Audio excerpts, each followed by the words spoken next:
이 내란죄 부분은 형사재판의 영역이거든요. 그리고 최소한의 반대 신문권을 보장해 줘야 돼요. 이 대통령 변호인 측의 반론이라든지 반대 신문은 하나도 반영되지 않은 내용이거든요. 그 자체로 사실관계를 확정하고 판단을 내리는 것은 저는 우리가 지금 탄핵하려는 이유가 뭡니까? 저희 헌법 가치 지키고 헌법을 수호하려고 하는 것이잖아요.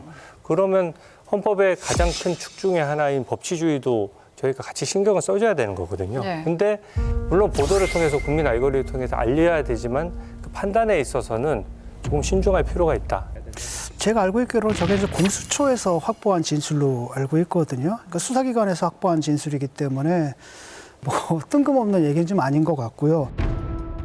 사실은 개헌군이 딱 들어오면은 국회 외곽부터 경비를 해야 되거든요. 근데 그게 아니라 국회를 유리창을 깨고 들어왔단 말이에요. 그다음에 사람을 잡으러 돌아다니기도 하고 이게 CCTV에 다 찍혔단 말이죠.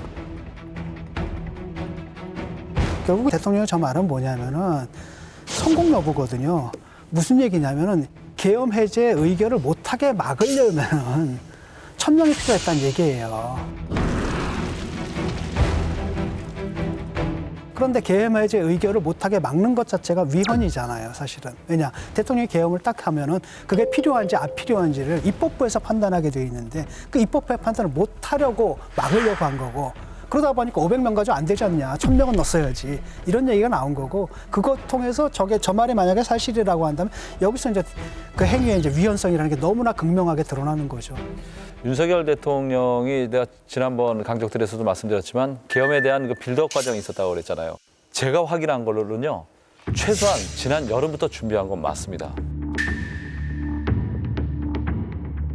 여름에 충안파라고 그래서 김용현 장관, 여인형 방첩사령관, 윤석열 대통령이 한여름밤에 만찬을 하면서 계엄을 한다고 막 얘기하니까 여인형 방첩사령관이 무릎까지 꿇고 그런 얘기 하지 마시라고 얘기했다는데, 이즈음에 대통령이 계엄과 관련된 지시를 한 정황이 있어요. 사실 처음으로 제가 공개하는 건데, 그 홍장원 1차장한테 전화를 합니다.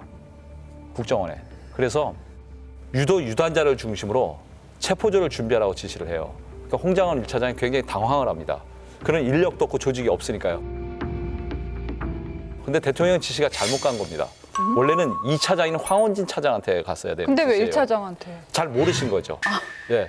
홍장원 차장을 이제 신뢰한다고 생각해서 1차장한테 한 거죠. 왜냐하면 2차장 산하에 대테러국이 있어가지고 방첩사하고 합동 작전이 가능한 인력이 있어요.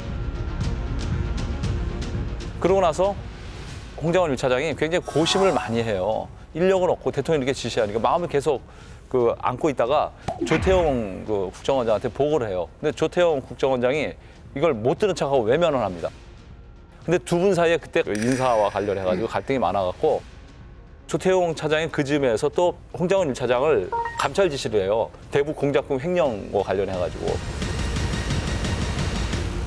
그러고 나서 실제 계엄이 일어난 다음에 홍장원 차장한테 대통령이 실제로 지시를 했잖아요. 싹 잡아들여라라고 지시를 했다고 하잖아요. 그러니까 최소한 윤석열 대통령이 계엄을 준비한 것은 지난 여름부터는 확실하다라고 볼 수가 있는 거예요.